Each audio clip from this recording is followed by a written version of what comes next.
नमस्कार दोस्तों, Lakhan top math में आपका स्वागत है। मैं हूं चंद्रभूषण कुमार। आप देख रहे हैं Lakhan top math. Lakhan top math में आज आप लोगों को बताने जा रहे हैं दही वाली मंगमा। ये कहानी एक गांव और एक शहर की है।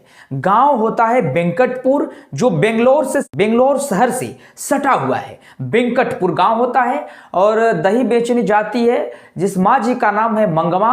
एक बहू होती है जिसका नाम है नजमा, और एक बेटा होता है, एक पोता होता है इनके परिवार में, और गांव का एक जुआरी होता है जो दही बेचती है मंगमा।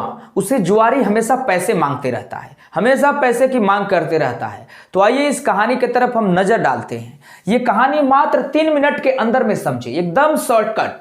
ये कहानी है दही वाली मंगमा। इस कहानी के लेखक है श्रीनिवास जी, और B.R. नारायण ने अनुवाद करके, भाषा कन्नड़ है, केरल की भाषा है, उस भाषा को हिंदी में कर दिया है। जिन्होंने किया अनुवाद इसका, उनका नाम है B.R. नारायण जी, और लेखक का नाम श्रीनिवास जी है।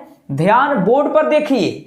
अगर एक बार समझ में नहीं आया तो समझ लीजिएगा कि ये वीडियो बेकार है और आज के बाद कभी मत देखिएगा, इसलिए कि ध्यान और नजर लगा के देखिएगा। दही वाली मंगमा, ये पात्र मंगमा दही बेचती है जाकर बेंगलोर शहर में। इसके गांव का नाम वेंकटपुर है, और नजमा बहू है। मंगमा की बहू नजमा है, और एक बेटा है। इसके परिवार में एक पोता है। रंगपा नाम का एक जुआरी है, जो गांव का व्यक्ति होता है। ये रंगपा नाम का एक जुआरी है। और लेखक तो आप ही जान ही गए, श्रीनिवास जी लिखे हैं, अनुवाद किए B.R. नारायण जी। भाषा कन्नड़ है, और केरल की भाषा से लिया गया कहानी। ये पहले केरल भाषा में थी, कहानी को हिंदी में करके और अपनी भाषा हिंदी में कर दिया गया। इस कहानी का नाम दही वाली मंगमा। अब चलते हैं। बेंगलोर शहर में हमेशा माँ जी दही बेचने जाती है। वेंकटपुर गांव है, वेंकटपुर से बेंगलोर शहर में जाती है।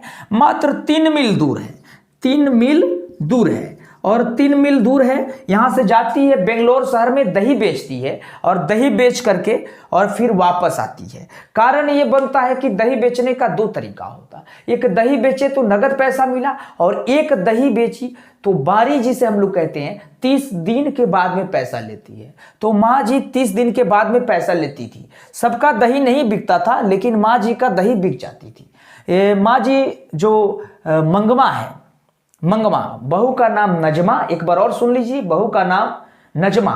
यानी इतने ही पात्र मिलकर इस कहानी को क्या किए हैं, बनाए हैं। इस कहानी में जो है अपनी रोल अदा किए हैं। जिस प्रकार से फिल्म को फिल्माया जाता है, उसी प्रकार से ये कहानी होता है।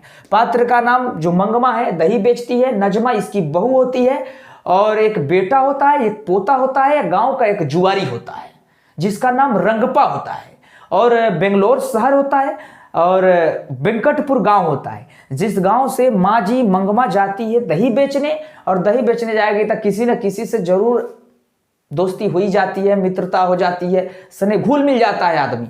तो आंटी जी रहती है वहां गांव में, यानी समझ लीजिए लेखक के घर जाती है ये श्रीनिवास जी के, और वहां बातचीत करती है। तो आंटी जी बोलती है, देखिए अपनी घर की समस्याओं को नहीं बताना चाहिए। कारण ये होता है कि माँ जी विधवा होती है, इनके पति मर चुके होते हैं। लेकिन कुछ दिनों के बाद में जब रंगपा नाम का जुआरी इनसे बातचीत करते रहता है, ये जुआरी जी से बोतल थमा दिए हैं ये तो इसके बेटा, मंगमा की बेटा और पतो सोचती है कि हो सकता है कि जुआरी को पैसा माँ जी देती है, तभी तो वो पीता है दारू। लेकिन ऐसी कोई बात थी नहीं। किसी को भी ऐसा नहीं होता है कि अपना कमाया हुआ पैसा बेटे को न दे के दूसरे को दे, ऐसा नहीं होता है। लेकिन इस प्रकार से इन्हें शक हो जाता है। शक होने की वजह से इन लोगों में थोड़ा सा मनमुटाव चलने लगता है। मनमुटाव चलने के बाद में क्या होता है कि एक दिन नजमा अपने बेटे को पीटती रहती है। यानी मंगमा की बहू नजमा अपने बेटे को पीटती रहती है। तो माँ जी बोलती है, अरे क्यों मार रही है? एक छोटे से बच्चे को मारने की क्या आवश्यकता है? उसे समझा दो, बता दो। जब उतना समझदार रहता तो फिर इस तरह नहीं करता। तो बहू गुस्सा जाती है, सास पर गुस्सा जाती है, यानी मंगमा के पर गुस्सा जाती है। क्या बोलेगी? और उसके बाद में पैसे के बाद को लेकर के विवाद बढ़ जाता है, और बोल देती है। उसके बाद जब मंगमा उसी दिन दही बेच करके वापस आती है, तो मंगमा का बर्तन मजा हुआ नहीं रहता है, साफ नहीं रहता है। मंगमा आसान भाषा में समझ जाती है कि इसका मतलब है कि बेटा और पतोह मिलकर हमें अलग कर दिए।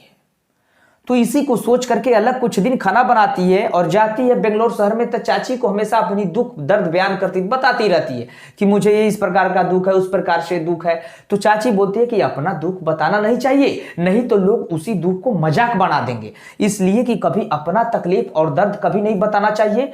और देखिए, बताता वही इंसान है जो धनी व्यक्ति होता है, वो गरीबी का नाटक करता है, लेकिन गरीब व्यक्ति कभी भी अपनी गरीबी को बताएगा नहीं, वो छुपाता है।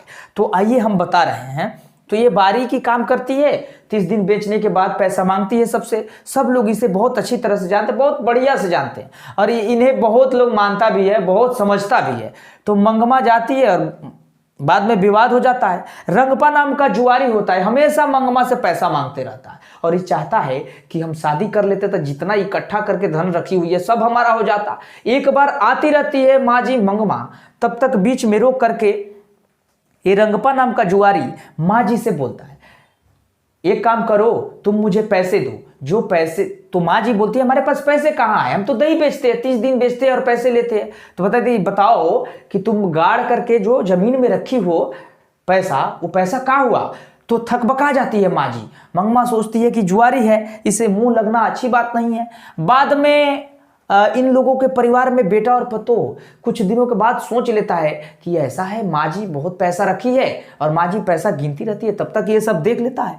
तो सोचती है नजमा, यानी मंगमा की बहू नजमा सोचती है कि अपने बेटे को भेज करके और पैसे मांगने की बात कहेंगे तो फिर वापस मिल जाएंगे हम लोग। ऐसा ही होता है, बेटा को भेज देती है, पैसा बेटा मांगता है, उसके बाद में सब कोई बाद में परिवार में मिल जाते हैं और सब दुख दर्द खत्म हो जाता है और सब कोई मिलकर रहने लगते हैं। और ये जो मंगमा की ये पोता है वो जाता है और माँ जी से बातचीत करने लगता है। बाद में सब कोई खाना वाना एक जगह बनाने लगते हैं। ये कहानी यहीं पर समाप्त हो जाती है। यानी दही वाली मंगमा कहानी से ये सीख मिलती है कि अपनी दुख दर्द को बयान नहीं करना चाहिए। मजबूरी हर इंसान को आता है, हमेशा आता है।